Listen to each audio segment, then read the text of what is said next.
first head of ESG of PAI Partners, a large buyout firm. And then 2 years ago, I became the first head of ESG at General Atlantic. General Atlantic is a firm that everyone's pretty much heard of everyone should have heard of in private equity. What have you learned from working and being within such a large private equity, growth equity firm? I was ignoring two important realities. One is that a company in its hyper growth journey is really not in the same place as a company that is a bit later stage. Sort of stabilized, growth has stabilized, and it's focusing on maybe more on margins. Welcome back to the Raw Selection Private Equity Podcast. Joining us today is Cornelia Gomez, Global Head of ESG and Sustainability at General Atlantic. Pretty big guest for us on the podcast, so absolutely pleased to have her on board. What we're not going to cover here is the general what's ESG, what's sustainability. What we're covering here is the actual implementation of ESG and sustainability in relation again to EBITDA and revenue. Talking about the driving of portfolio company standards, the gold standards with regards to how is ESG implemented, how is it affecting businesses? How is it supporting executives with regards to initial public offerings, with regards to exit processes, and not getting caught up in, we need to change this because of X. And also how to handle organizations with an unsustainable portfolio company.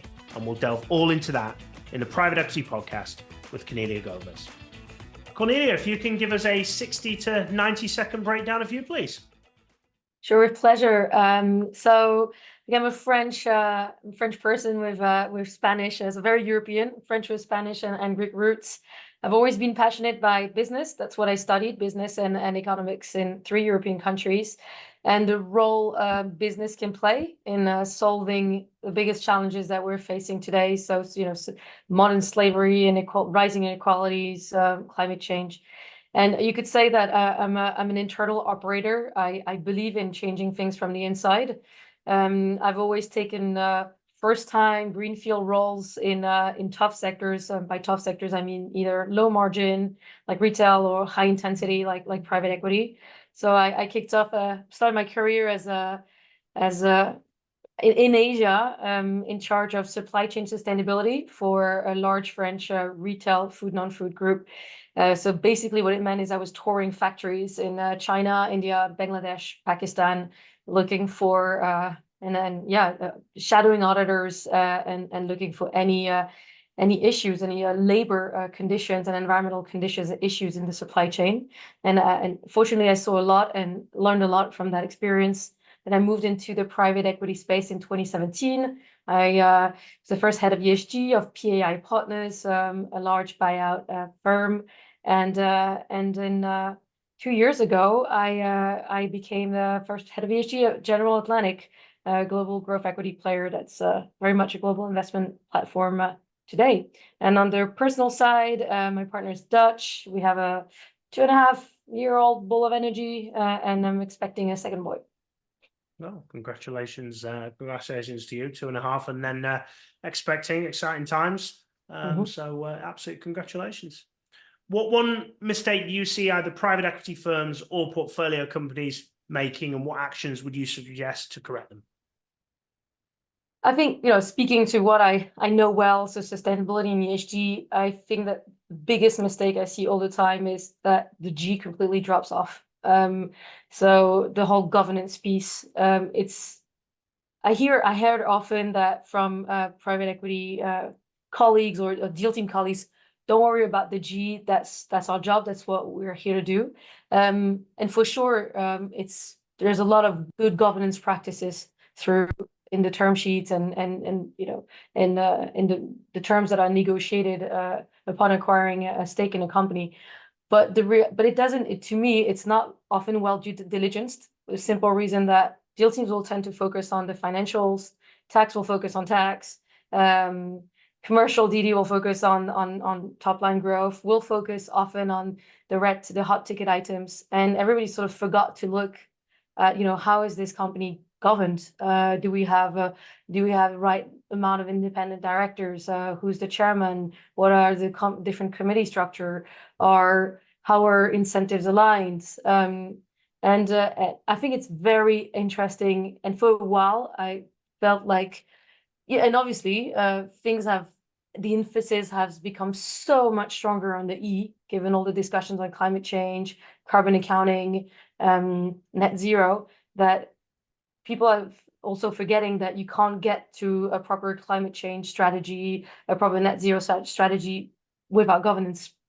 So I thought that 2020, I'm hoping that 2024 is a transition year, given all the massive governance standards, like scandals that we've seen in 2023. For example, FTX, to name one. Yeah, that was a bit of a nightmare. Certainly with the amount Could have of been prevented, but famous people that was involved in that, promoting exactly. and pushing a bit. And we'll see what plays out with, no doubt, the uproar that happens later. And well, is happening now and continues to happen.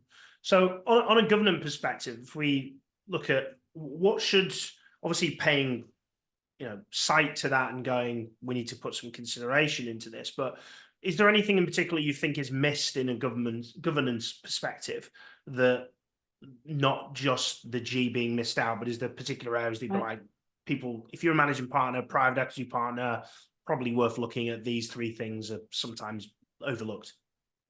I think the trick and what's difficult about taking care or tackling governance is that what are we talking about exactly? Are we talking about this gray area between compliance and ESG? So anti-money laundering, anti-bribery and corruption. Have you signed codes of conduct? Do you have the right policies? All of that should be contained and in a legal DD, a tax DD, and should be part of the accountability discussion and the sort of first 100 days plan, just to make sure that you have a healthy company. And it's all the more important when you're dealing with fast growing companies that keep morphing, doubling in size every year. You'd really want that infrastructure to be sound and sane.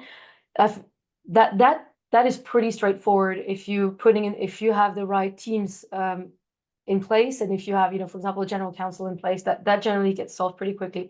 I think the trickier points are the two trickier points. One is the quality of board governance, and that's a hard one to discuss because you're basically asking deal teams to look at themselves and acknowledge that, and think about, are they trained to tackle all the issues that are going to arise? Are they getting the right trainings? Is the structure of the board the right one? Do we have the right committees in place? And it's often so political, especially if you're looking at early stage companies where a founder is still a very important figure, or if you're looking at growth companies where you start to have a lot of people at the cap tables, a lot of representation around the board.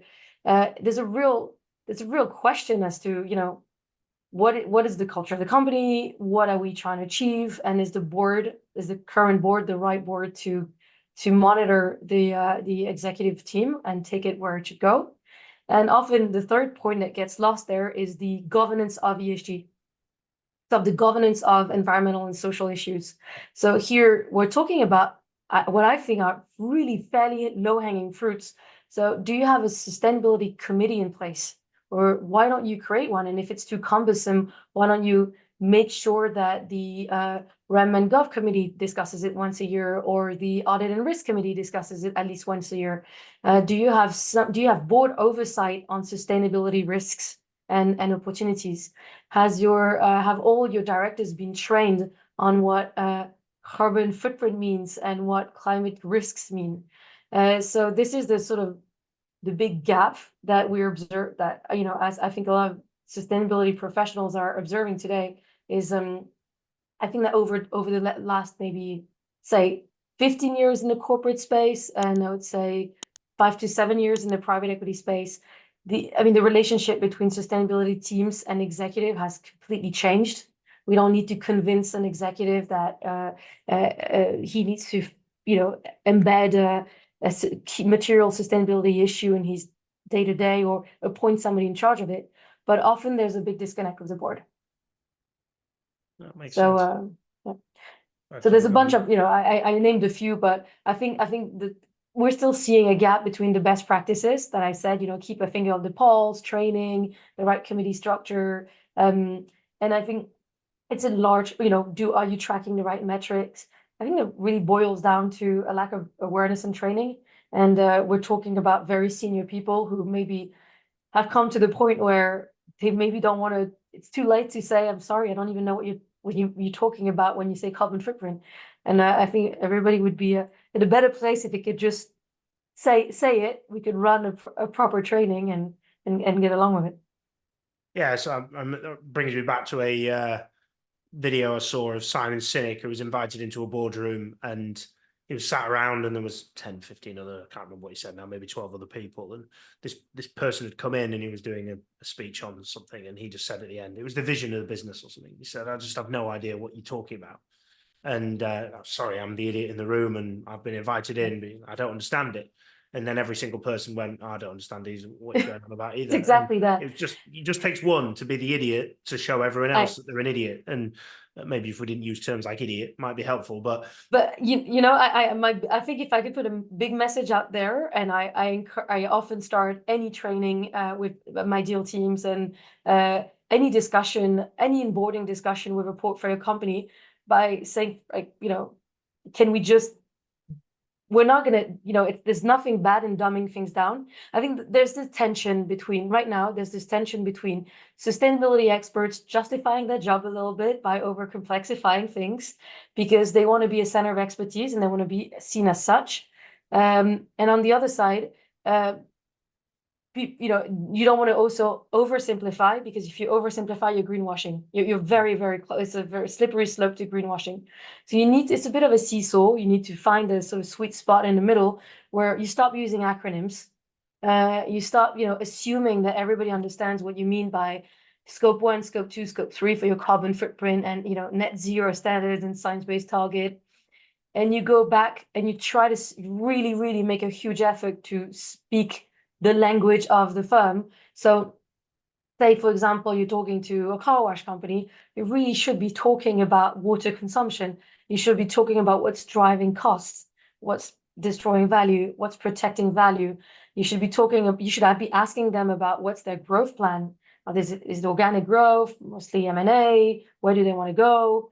And often I find that because conversations are not grounded in what executives are interested in, they disconnect. They tend to disconnect, and I don't blame them for finding for still thinking that ESG is a bore, or a tick box function. Because I did a podcast recently with Jennifer Wilson. She runs her own ESG consulting firm, and she beautifully put into perspective the connection between ESG and value creation. Now, value creation is the most overused term, well, second most overused term in private equity, other than strategy. And it was that being able to connect between these types of processes and actually driving EBITDA. So we went from value creation to actually focus around the EBITDA strategy. And I thought that was really interesting. The first person I'd seen spoken about that. Do you find that there's a certain stigma, certainly with your portfolio companies as you're working with them, maybe with General Atlantic, maybe not, but there's a certain level of what do we need to do just to tick this box, rather than actually that position around actually what we can do is we can actually increase your EBITDA number, which is why you're here, in order to drive outcomes. I mean, absolutely. I think the problem is, first of all, we've been, since the start of the podcast, we keep saying ESG a lot, and I find that especially operating with GA being headquartered in the US and a big chunk of a portfolio being in the US, when I talk to executives now in the US, I embrace the fact that ESG has become such a politically divisive acronym that, it's okay to move on and really go back to fundamentals. So, I like speaking more about sustainability when I speak to executive, or responsible investing when I speak to limited partners, because they're really both our clients, really. And if you think about the relationship with executives, with your portfolio companies, even if as minority investors, we're here, obviously, we have a mandate, a very clear mandate to get returns, and especially in growth equity, to enable that growth. And what the first conversation we have, is often we try to have a conversation that is, within 100 days on board of closing, we're already talking about exit. And what I'm trying to explain to them is, look, I don't care that, it's not about morality. It's about the smoothness of your exit and your ability to capture more capital and a lower cost of capital through sustainability linked loans, sustainability linked bonds. So it's about liquidity and exit readiness now. So what we're actually doing now is we're saying you're on a journey. Let's discuss where you think you are. Let's discuss also your level, your willingness to do something about it. And you can drag a horse to the river, you can't force him to drink, So, some companies will say, look, I just want to be compliant. And it's already a feat today to be compliant with all the regulatory tailwinds that are behind us. So fine, we can have we can support you in being compliant. So that's what I call downside risk management.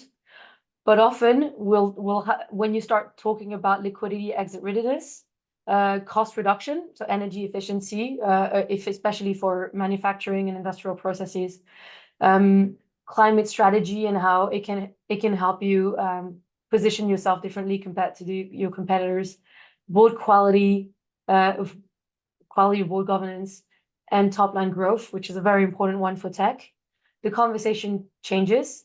I don't want to I think one thing I do want to highlight that none of those discussions can be had in isolation. The ESG team at GA is a really latest team to have been created. We come after two fantastic teams that are growth acceleration teams with, data science capabilities, sales efficiency capabilities, research capabilities, and a surveying and research,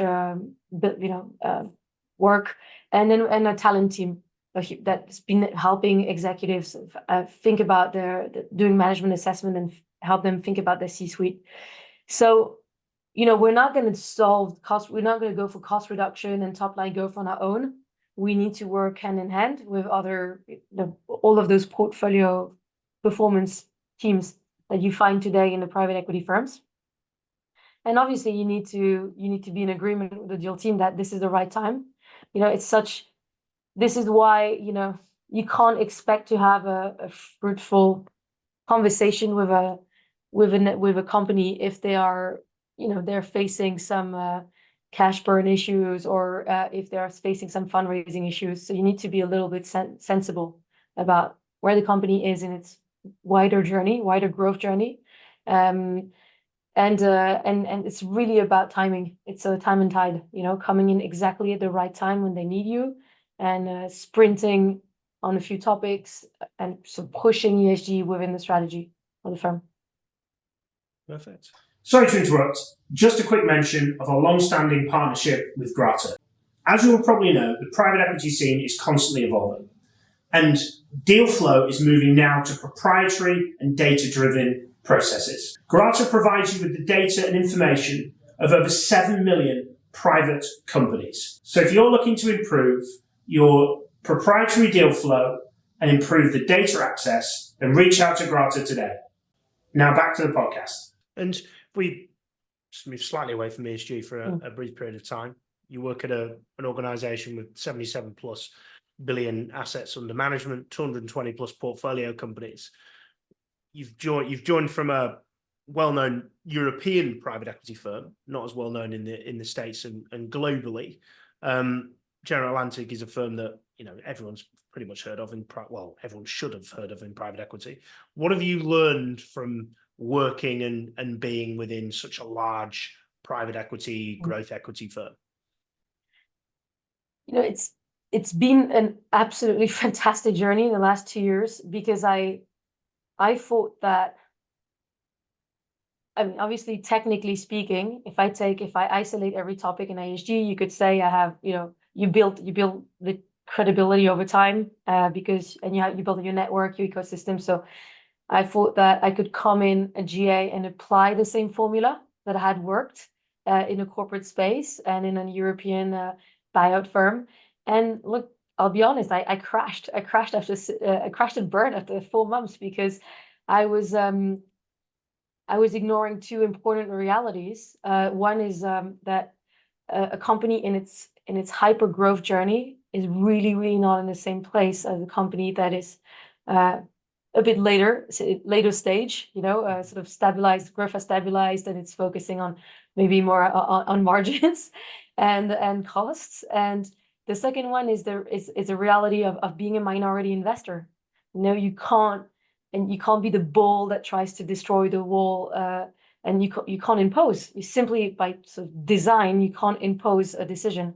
You can only influence. So frankly, it took me a minute to sort of reboot the software, and I did it with the help of a few fantastic senior executive at GA who took the time to sit with me and explain how companies grow. And it helped me actually a lot at the time to watch videos from Y Combinator, for example, and to grow a VC mindset that I didn't have. Mhm. And I think what I learned a lot from GA is, given its leadership in the growth equity space over so many years, is the importance of scaling. Like whatever you do, it has to scale. So I went from wanting to touch all the companies and have a customized discussion with a lot of companies, which was never going to work, with a portfolio this size, to building products that scale. So just to give you an example, so one is, building products and scale, and two is to become obsessed about data. So my team today we're a team of 4. We're completely data driven now. So that's the way we think about this is, okay, let's take carbon footprint, for example. Instead of going to every company and explaining to them, look, it's a regulation, look, it's the train has left the station, or your Microsoft will ask for it, Walmart will ask for it. We built a very comprehensive playbook around climate risks, carbon footprinting, and we sort of blasted it to the portfolio. And then we segmented the portfolio in 3 clusters. So in the US, you need to think and sort of worry about the California climate disclosure rule. Even if you're not headquartered in California and you have business there, you need to start thinking about the SEC climate disclosure rule.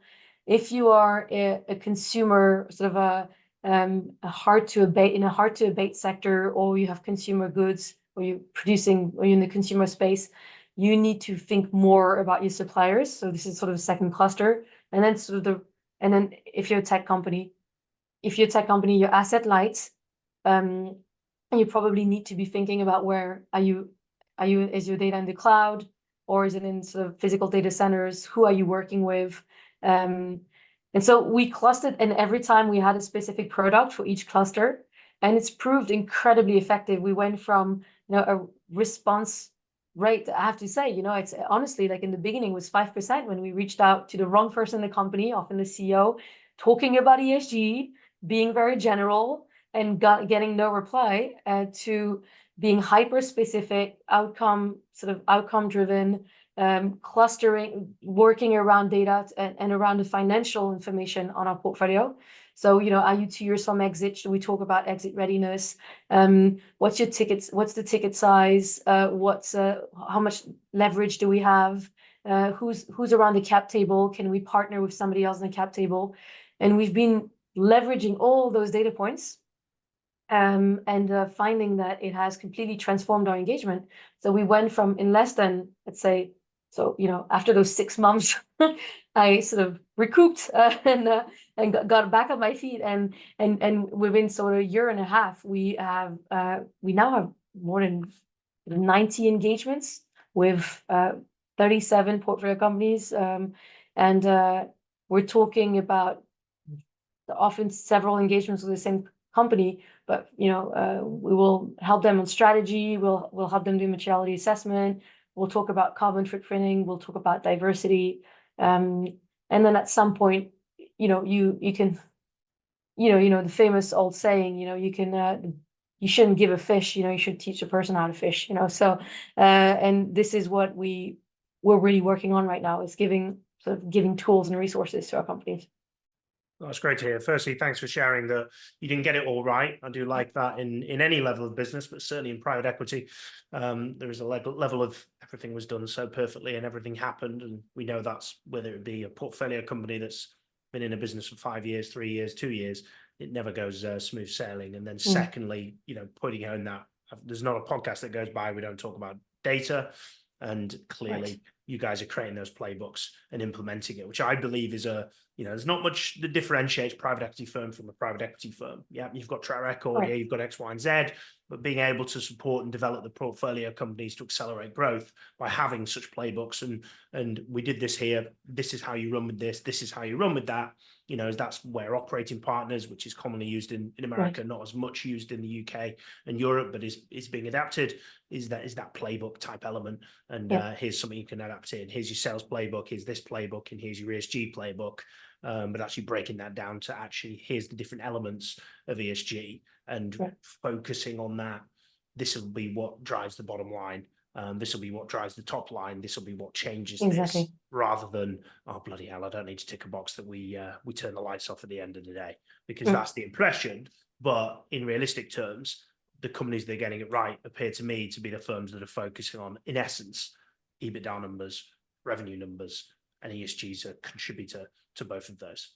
yeah, ESG as a contributor, and look, everyone has clients. Okay, so we also have unlimited partners who've been asking more information, more data, more often in different formats.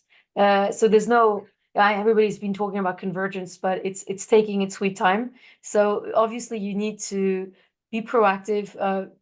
Because you need a clients ask a question, we drop the pen. So and we will answer that question.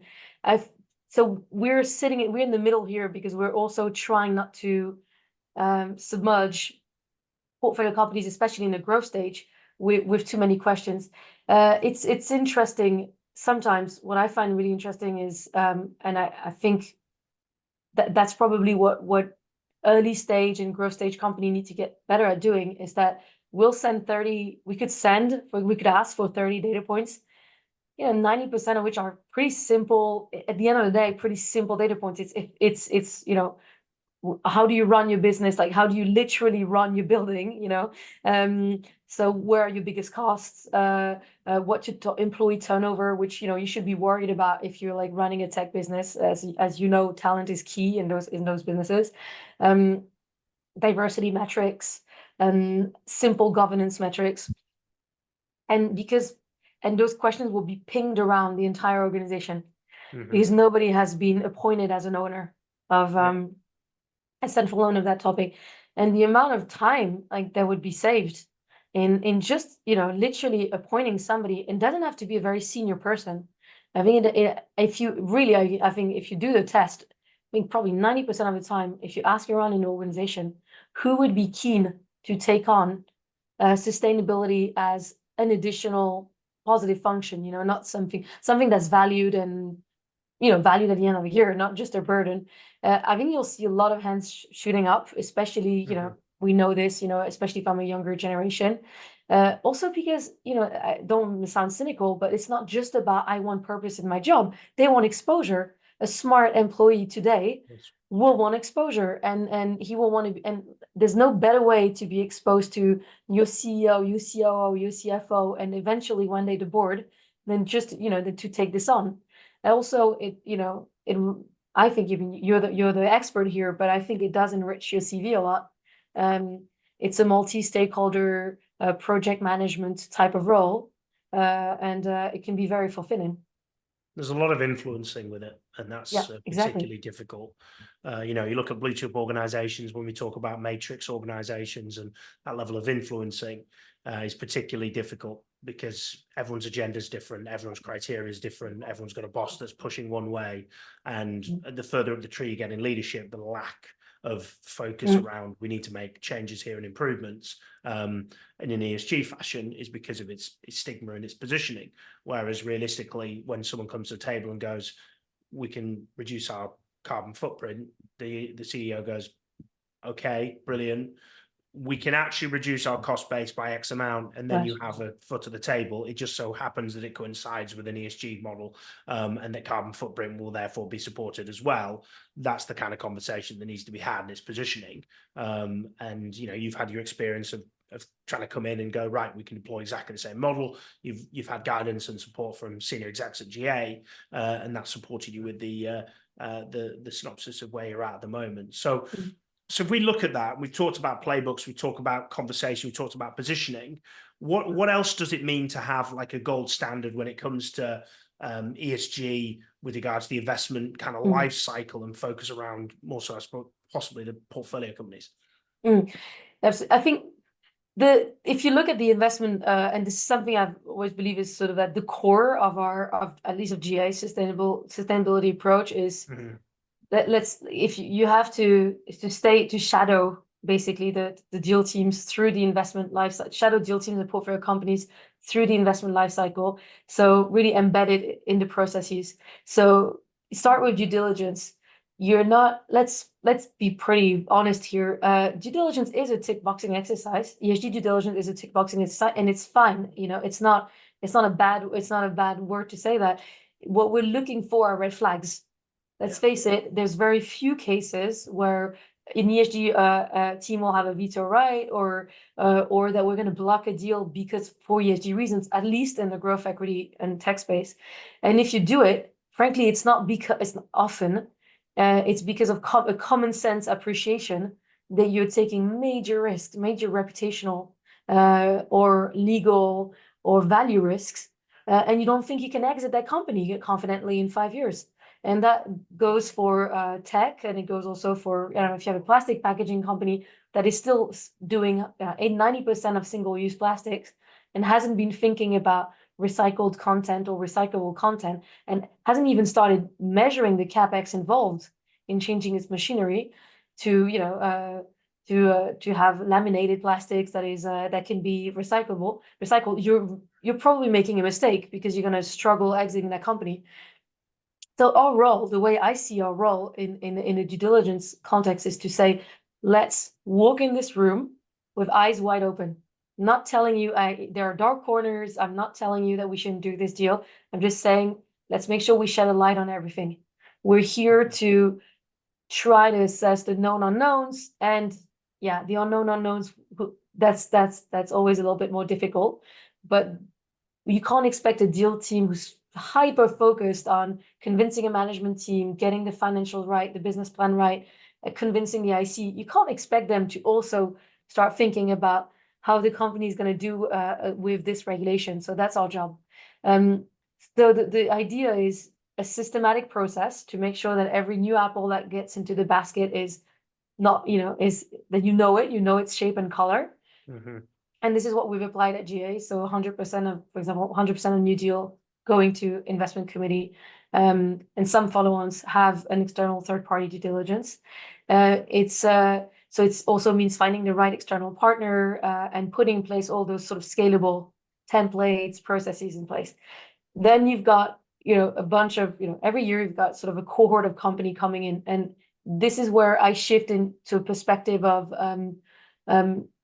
flow and stock. Like, so you've got a legacy portfolio. It's been there. It was there when I joined GA, and you have to stay quite connected to the pipeline and what are we going to exit? What liquidity events can we expect?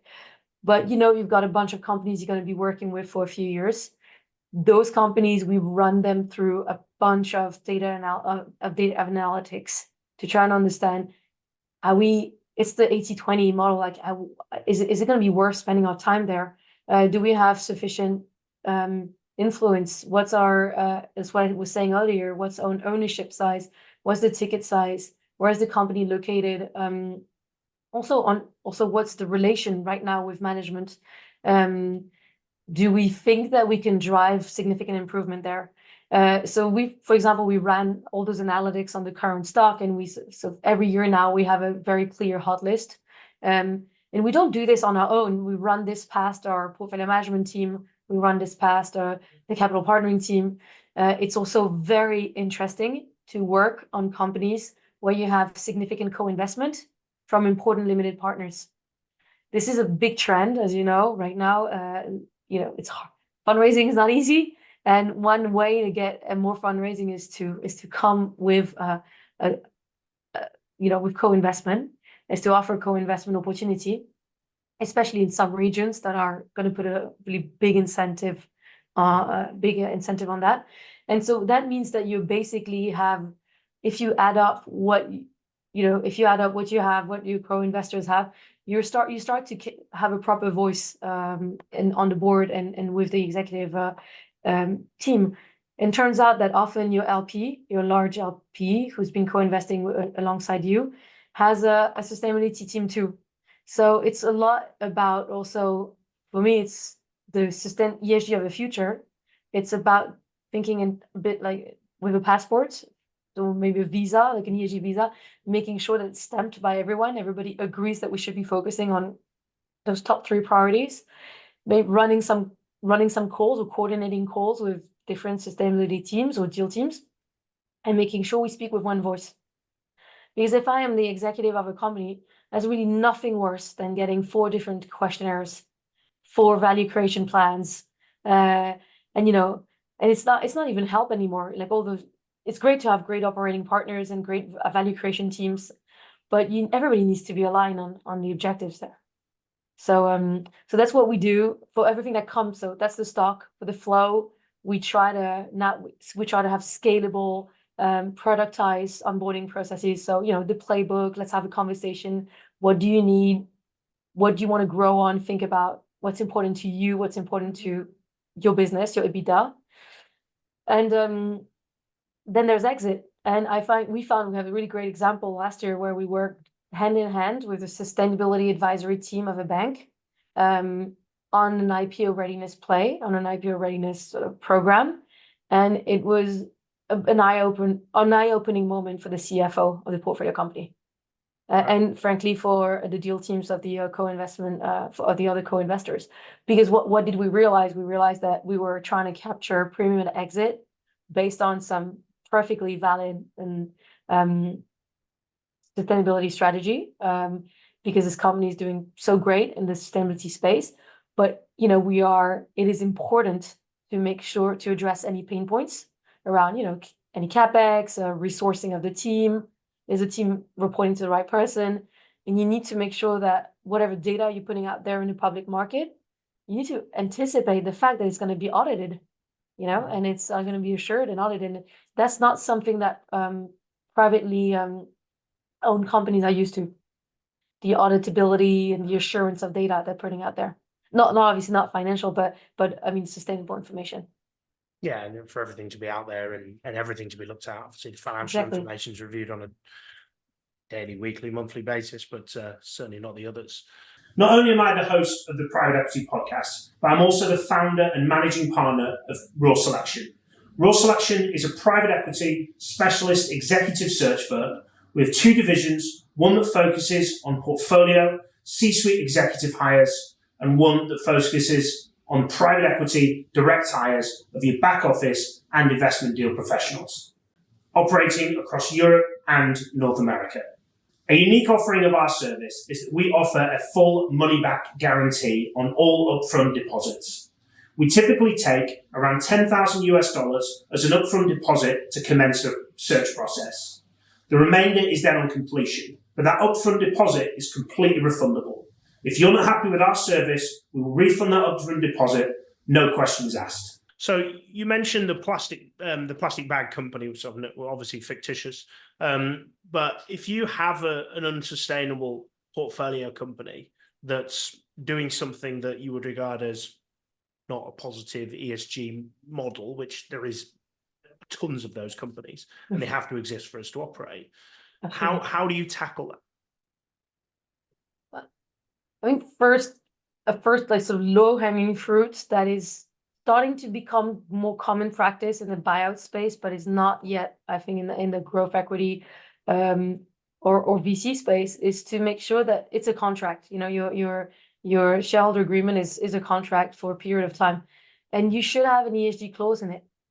You should make sure that there's an agreement as to the declaration, a proactive communication on any ESG incidents. You really don't want to be the GP that gets called by he's one of his top 10 LPs who says, "Wow, I found out that there was a fatality," or "I just saw this terrible BBC or I don't know, we have Documentary comes out and it's all about documentary. you. The post office at the moment in the Yeah, UK is getting a exactly. bad rap and has done The for 10 UK is years. great at publishing all that, but you got a lot of fantastic investigations from The Guardian, for example. You don't want to be reactive on this. You want to be proactive. So the company should keep you informed by contract on any incidents that has occurred. They should already in the terms agree to build a governance around those issues. And it makes your life, and they should agree to report on key data points. And that already sets the scene.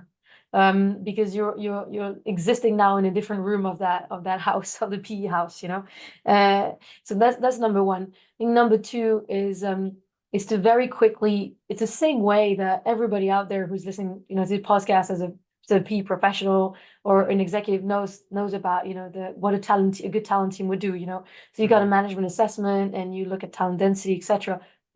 We should be doing exactly the same thing on ESG. Do we have the right people at the right level, tackling the right issues with the right level of expertise? And if your problem is in Asia, but your guy is in Europe, and does not and has been only twice to Asia and doesn't know anything about operations, you're doing it wrong. If your guy is or the woman in charge is part of the communication and marketing department, you're also probably doing it wrong. And there's a bunch of pretty easy things to assess. You can run basically an ESG resource assessment. Then the third piece is to agree on an action plan, and this is going to sound a lot like, how do you manage growth and how do you manage returns? So you agree on where you want to go, you build the steps to get there, you build the targets and you monitor those targets, and you have to be ruthless about reporting, absolutely ruthless about it. And often I find that everybody will agree on, oh, we have like this company is a high emitter in carbon. Let's get this company to commit to the science-based targets, or let's get this company to make a net zero claim, or for the plastic example, to join the Ellen MacArthur Plastic Alliance. That doesn't solve anything. That's a sort of, that is the end goal. Did we actually have a discussion about the percentage, for the plastic example, percentage of recycled raw material, PT, PET that's being currently acquired and that's being put into your bags or your containers or your packaging? Can the machines sustain a different, more recycled content? Do we know what the clients want? Do we know if whatever I'm putting out there is recyclable in the jurisdiction that I'm in? Do we have somebody in charge of that who has an actual packaging design background? This, as you can see, those are all pretty strategic discussions. I'm not going to have those discussions with whoever's in charge of sustainability. I want to have those discussions with the head of R&D, of research and development. I want to talk to the head of procurement. So often, you need to have tough discussions in the beginning with the people in charge. And ultimately, I think everybody agrees that they don't want to harm their reputation. They don't want, which could impact their top line growth. There's always a way by reducing your supplier park, because often the larger your supplier park, the bigger your sustainability risks. It's actually good news because it makes you less, it makes the whole management of procurement less complex. And you start thinking about, where are my suppliers? You'd be surprised at how many portfolio companies cannot, on a first discussion, tell you how many factories are actually producing their products and where. So, in the event of a major global pandemic, just giving you an example, then it gets very tricky when you find out that 80% of your critical component comes from the same industrial park in Guangdong, for example. So it's just all to say that those are all meaningful operational discussions. that then connect back to sustainability goals. But that's it. Oh, so yes, it's just creating ultimate clarity over where that definition of ESG actually benefits and drives the business, rather than the kind of negative connotations around it. What, outside of ESG, Cornelia, what are your influences? What do you read? What do you watch? What do you listen to that you would recommend that others check out? I'm a big podcast listener too, and had the pleasure of discovering yours. So thank you for that opportunity.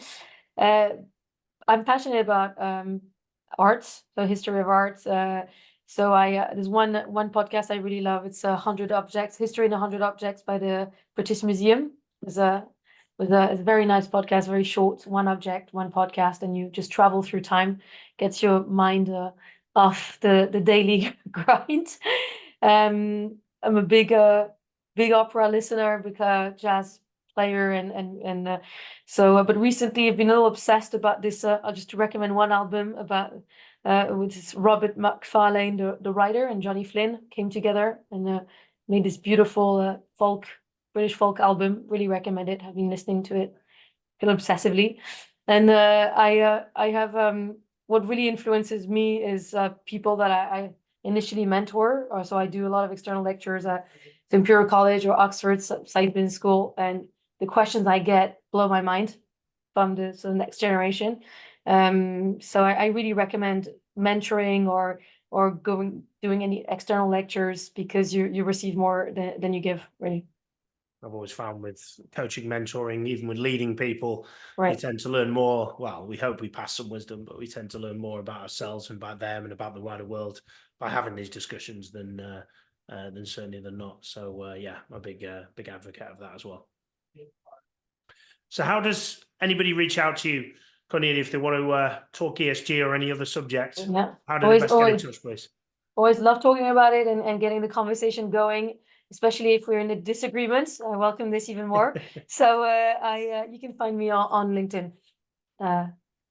Perfect. Well, we'll put the your link for your LinkedIn on there for anybody to check out. So, Cornelia, thank you very much. I know ESG is a contentious subject, an area that we've spoken about many times on the podcast, and that link between the best ESG people seem to have a very clear link between ESG and revenue and EBITDA. So thank you very much for giving us that insight, how to implement that into the portfolio companies and how to operate it. So that's been absolutely fantastic. So thank you very much for joining us. Thank you for having me. And always, thank you very much for those listening for joining us. Should you ever need support with private equity professional hiring or portfolio executive hiring across Europe and North America, please do reach out to us at Raw Selection. If you've not already done so, subscribe to the podcast, be notified the next one that comes out every week. But till the next time, keep smashing it, and thank you very much for listening.